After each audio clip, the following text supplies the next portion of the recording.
अमेरिकी साख्ता थर्मल बमों से गजा में हजारों फिलिस्तीनी भाप बनकर खत्म हो गए। ये एक सच्चाई है। रिपोर्ट ने इसका खुलासा किया है। कई अलग अलग जो एजेंसीज हैं उनके हवाले से खबरें आ रही हैं। खासतौर से जो कतर की एजेंसी अल जजीरा, उसकी जारी करदा एक तहकीकाती रिपोर्ट के मुताबिक अमेरिका की फराहम करदा और बैनुल-अक़वामी तौर पर ममनुआ थर्मल और थर्मो बैरिक हथियारों के इस्तेमाल से गजा में जारी जंग के दौरान हजारों फिलिस्तीनी भाप बनकर खत्म हो गए। आप सोचें, ये वैसे बम हैं जिनका इस्तेमाल करने पर पाबंदी है, ये बैनुल-अक़वामी पाबंदी इस पर आयद है, लेकिन इन सब के बावजूद इसराइल ने ऐसे बमों का गजा पर इस्तेमाल किया। दोस्तों, क्या बताया जाए इसराइल की सफाकी, इसराइल की जारहियत, इसराइल की जो मानवता के खिलाफ जो इसराइल ने जो कार्रवाइयां अंजाम दी, उसके बारे में क्या बताया जाए। रिपोर्ट पर यह बताया गया है कि ऐसे हथियारों के नतीजे में तकरीबन 2800 फिलिस्तीनी लापता हो गए हैं। लापता होने का मतलब क्या है? क्योंकि वो कहीं दिख नहीं पाते। बम गिरता है, जो इस बम के जद में आता है वो भाप बनकर उड़ जाते हैं, रेजा रेजा हो जाते हैं, इतना बारीक रेजा हो जाता है कि भाप बनकर उड़ जाते हैं। ना उनकी हड्डियां मिलती, ना उनका गोश्त पोस्ट मिलता है।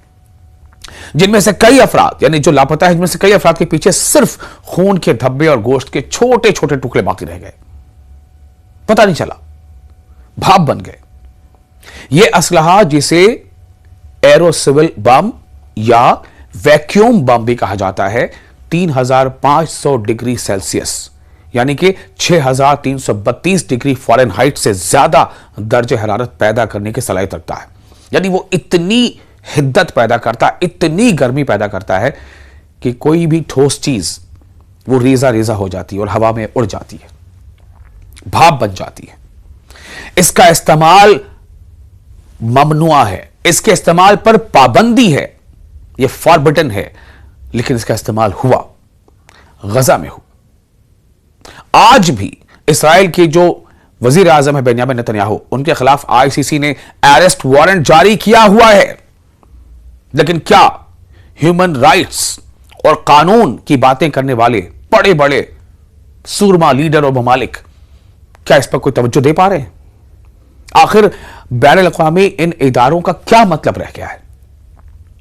गजा के सिविल डिफेंस के तर्जुमान महमूद बसल ने बताया है कि इसराइली हमलों के बाद मकामात पर रेस्क्यू टीमों ने इखराज का तरीक़ेकार इख्तियार किया। रिपोर्ट में यह वजाहत की गई है कि इन बमों के मखसूस कीमियाई अज्जा की वजह से, यानी केमिकल सब्सटेंस की वजह से, हमले के चंद ही सेकंड में इंसानी जिस्म राख में तब्दील हो सकता है। राख, छाई बन जाती है, राख बन जाता है।